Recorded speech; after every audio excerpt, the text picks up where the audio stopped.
Number 3. I'm a 22-year-old girl. I was looking on Craigslist to buy a couch for my new apartment a month ago. I found something I thought seemed like a good deal. From the pictures, the couch seemed to be in great shape. The seller wanted to be contacted by email. His email was mexicanpoppy666@hotmail.com. I felt that email was a bit off-putting, but I still went ahead and emailed the man my offer. He responded within 5 minutes, accepting the offer and asking for my address. I honestly felt uncomfortable with his asking. I did not want a stranger coming to my house. I suggested that I just come to his house to pick it up, but he continually insisted that he come to my house. Eventually I stopped responding, and a day later, he emailed me again, giving me his address. I didn't know if I should go at that point, but it seemed like a steal, almost too good to be true, and according to his address, he didn't live too far. So I got in my van and drove over to the seller's house. I immediately noticed that the house was a bit smaller than all the other houses on the block. When I rang the bell, a middle-aged man wearing a baseball cap answered the door. He gave me a huge smile and invited me in. I was immediately feeling uneasy. He led me into his living room, and I saw the couch. Immediately, I saw scuff marks and small tears in the couch. It was not at all in the shape that it appeared in the ad. I commented on this, and he just smiled and offered to lower the price. I told him I'm not interested, and here's where things started getting creepy. As I was making my way out of the house, he put his hand on my shoulder and offered to give it to me for free if I was willing to, quote-unquote, give something to him. I let out a disgusted gasp and got back into my car. I didn't even look up out the window. I just drove away from there quickly. But it doesn't end there. That same night, I was laying in my bed watching TV when I thought I heard somebody stomping up the steps of my porch. I muted the TV and was able to clearly hear the sound of somebody fiddling with my front doorknob. I jumped out of my bed and tiptoed over to the front door to look through the peephole, but whoever it was already gone. And then, I thought I could hear the sound of the gate to the backyard opening and closing. That was when I grabbed the phone and dialed 911. Soon after, I heard the sound of somebody fiddling with the doorknob to the back door of the apartment. I yelled to whoever it was that the police were on their way, and after that, I heard the sound of the gate opening and closing again. They were gone. This was a month ago and nothing has happened since, but I still can't sleep at night.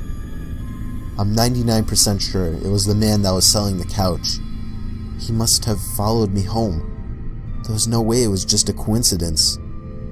I don't plan on using Craigslist anymore, and I'm still trying to find a new apartment. Number 2. I was looking for a car to buy for my son for his 18th birthday. I was searching all the typical car websites, cars.com, eBay Motors. They were all overpriced as expected. Craigslist was the only place to find an actual deal. About a week into my search, I found an 03 Toyota Camry. It had 67,000 miles, no accidents, no damage, and good condition for only $3,500. This seemed like a steal for such a reliable car with such low mileage. The seller lived about 10 miles from me, which was a reasonable drive when looking for a car. I gave him a call to set up a time to come check it out. The man sounded normal on the phone. He assured me that there were absolutely no problems with the car. He introduced himself as Bob. I brought along $3,500 in cash, even though I planned on wiggling down the price as much as possible.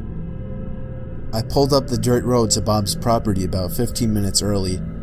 It was a tiny little house with a decent-sized property, only because it was a bit far from the nearest neighbors. The garage was open, so I walked over to see if anybody was inside, but except for an unusual amount of car parts, it was empty. The car was nowhere in sight. The only car on the property was an old pickup truck. I went over to the front door to check the house numbers. It was the right address. The doorbell button was missing, so I knocked on the front door. I knocked for exactly 5 minutes before deciding to give the man a call. So I dialed his number and I heard the sound of a cell phone ringing from inside the house. I was extremely confused at this point. Now I knew I had the right house. I didn't understand why, if he was home, why he wasn't answering. I decided I had to take a peek through one of the windows to see if anybody was inside. Peering through the glass, I couldn't really see much as it was pretty dark inside the house. I saw a very old-fashioned dining room set, but across from that, I saw somebody standing at the back door of the house, staring outside. I figured that must have been Bob, so I knocked on the window, but he didn't even move. There was no gate or anything to the backyard. It was just a wide open yard since this wasn't a rural area. I simply walked around the house to the backyard. I didn't understand how he couldn't hear me. When I got to the back door, I made a shocking realization. The figure standing by the door was a taxidermied human being. I ran straight back the way I came and back to my car. I looked up one last time before driving off. The blinds to the window I had peeked into had been shut, but I could see two of the blinds bent open. Somebody was at that window watching me. You can probably guess I had the gas pedal to the floor the whole way home. The whole situation still makes no sense. All the car parts, the fact that there was no Toyota Camry, the taxidermied human being. The fact that there was no car there leads me to believe that whoever that man wasn't planning on selling me anything.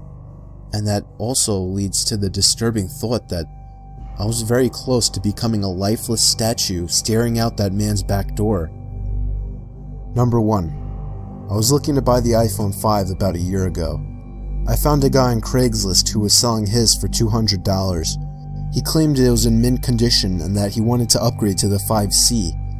I didn't know much about how to go about testing a phone to make sure everything works, so I brought my little brother along who knew a lot more than I did. We met halfway at a Dunkin' Donuts parking lot at like 10 o'clock at night. Two large, intimidating guys stepped out of a black Honda Civic and walked over to us. One of the guys pulled out the phone and showed it to me. It didn't have a scratch on it. My brother took out my SIM card and popped it into this new phone. He did some testing and told me that it works. The guy then asked for $250, even though he originally asked for $200. I lied and told him I only brought $200, and he seemed a bit unhappy with this. I did have $250, but I didn't want to spend more than his original asking price. I kind of figured it was his way of making sure I didn't haggle down the price. I handed the guy the $200, and he and his buddy got back in their car. We got back into my car, and I tested out the new phone by calling my girlfriend. I sat testing things around for about 5 minutes. My brother commented on the fact that the two guys hadn't left yet either, but I didn't really care. I started the car and pulled out of the parking lot. My brother then commented that the two guys started their car just as I had. I didn't find it too weird. I drove down the turnpike and eventually stopped at a red light. That's when I noticed the black Honda Civic pull up right behind us in my rear view mirror. I found that a bit weird since I was sure they came from the opposite direction. I continued my drive home, but every single turn we made, they followed, and close on my tail too. My brother suggested I pull over, but there was no way I was going to do that. I knew those guys were looking for trouble. It got to the point where I was trying to lose them and started driving dangerously. If they needed something, they would call or at least honk their horn, but they were looking for some kind of trouble. I tried something risky to lose them. At an intersection, the light had just turned red. I floored it across the intersection before any of the cars would begin to pass. My brother shouted at me, calling me stupid and crazy, but it worked. They didn't follow. We got home after the extra long drive. My heart was still racing from the intensity of the situation. I was just happy I got a working phone for such a low cost. Later that night, I was playing around with the phone trying to set some things up before going to bed. My parents and brother were already asleep at this point, and just then, the sound of 2 car doors slamming shut outside interrupted me. I looked out my window, and I felt like my heart completely stopped. The black Honda Civic was parked across the street. I could only assume the 2 guys were already halfway to our front door. I immediately woke up my dad and explained everything as quickly as possible. He got up, grabbed a baseball bat, and crouched behind the front door. A loud knock came at the front door. My dad screamed at them to go away. One of the guys on the other side of the door claimed to have a gun. and said that he would shoot the lock off of the door if he didn't open up. My dad told me to call Joe, our friend who lives 2 doors down who happens to be a police officer. I called Joe and he said he would be right over and to stay hidden. Here's the part that still scares me to this day. There was the sound of a silenced shot of a pistol. I peeked over and saw a bullet hole in the door, inches away from my dad's head. My dad ran away from the door and we all listened. We heard Joe outside yelling at them to drop their weapons. My dad went outside to help when they lowered their guns. Joe arrested the 2 assholes. I have to say, this was the scariest day of my life, but it was all